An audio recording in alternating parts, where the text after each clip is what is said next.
Mas agora vamos entrar na política de novo, porque o presidente da Câmara dos Deputados, Hugo Mota, rejeitou hoje a tentativa da oposição de nomear Eduardo Bolsonaro como novo líder da minoria. O deputado permanece nos Estados Unidos desde fevereiro e acumula faltas no plenário. A informação foi divulgada no Diário Oficial da Câmara, uma semana após a oposição anunciar que Bolsonaro iria para a função de líder para não ter que abonar as faltas.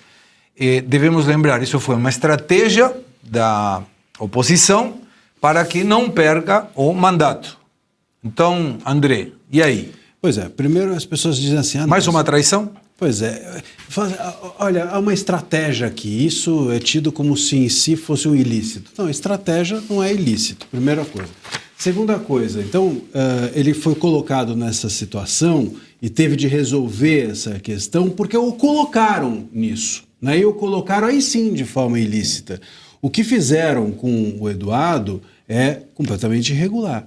Veja, estão acusando o Eduardo, aliás, ontem houve a denúncia dele, do Figueiredo, né, de que eles estão coagindo o processo do Bolsonaro ou coagindo no curso do processo o juiz. Isso é uma loucura, uma completa loucura. Veja, todos nós, eu mesmo, a todo momento que tem um cliente, eu vou ao CNJ, eu vou ao OEA, eu vou à ONU, vou onde for para defender aquele cliente durante o processo. O que eles queriam? Que o Eduardo fosse denunciar as ilegalidades ocorridas no processo do pai depois do processo, quando o processo tivesse acabado, quando o pai tivesse preso, quer dizer, quando já está, né? Mas domiciliarmente, quer dizer, não adianta você reclamar de algo depois que passou, tem que ser no curso mesmo do processo. Isso não é irregular, isso não é ilícito, ilícito é o que fizeram com ele. Ilícito é o abuso de autoridade de poder da PGR de acreditarem ou de acusarem a ele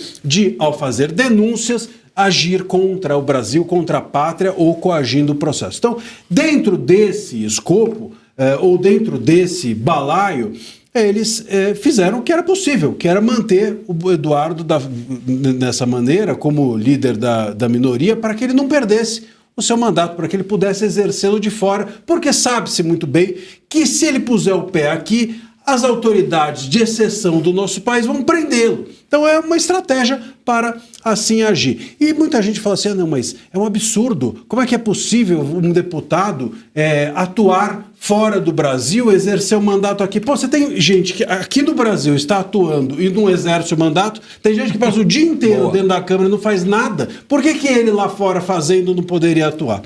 Teve gente que exerceu o mandato estando na cadeia. Não, e não somente isso. Uma coisa que passou batida, e gostaria de te ouvir, claro, ontem nós noticiamos aqui, vinculamos que a PGR não incluiu Bolsonaro, Jair Bolsonaro, na denúncia contra Paulo Figueiredo e o Eduardo Bolsonaro. Mas nesse momento, eu sinceramente não me atentei que o motivo da prisão domiciliar hoje do Bolsonaro tem a ver com isso. Sim. Por que não foi liberado? Sim. Será que a gente está numa democracia? Aí vai a outra pergunta, né? A coação, né? Ou seja, o Eduardo está coagindo aqui, né?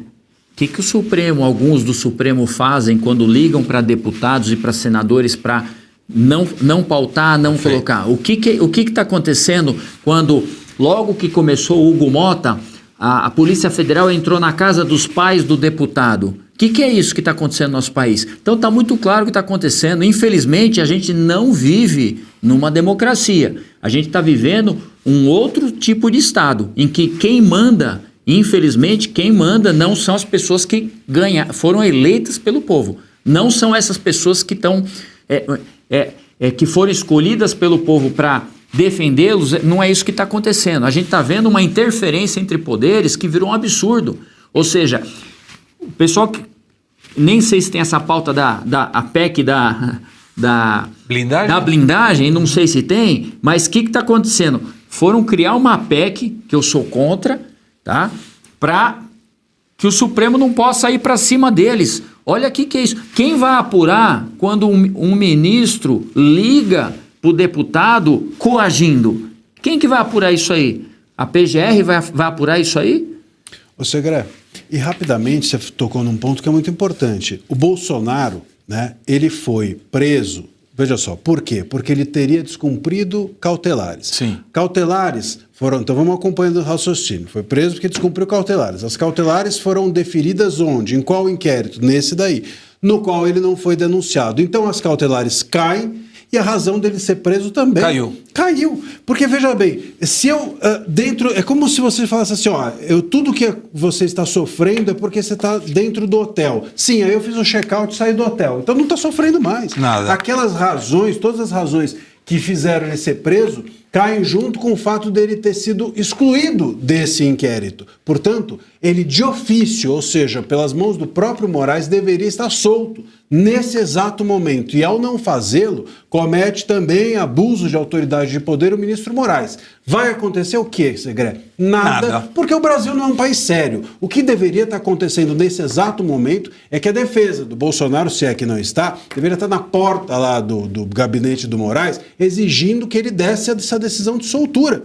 Porque, repito, toda justa, entre aspas, a justa causa que motivaria a prisão dele caiu com a exclusão exatamente. do Gonê excluí-lo do inquérito. Agora, é muito possível que, óbvio, isso não ocorra, é muito possível que ninguém faça nada, e se eles tiverem de revogar essa prisão, é muito possível que defiram a prisão em algum outro inquérito, porque tem 25 inquéritos abertos contra o Bolsonaro e contra todo mundo no Brasil, justamente para que eles possam ficar mobilizando o inquérito que for mais favorável no momento mais oportuno.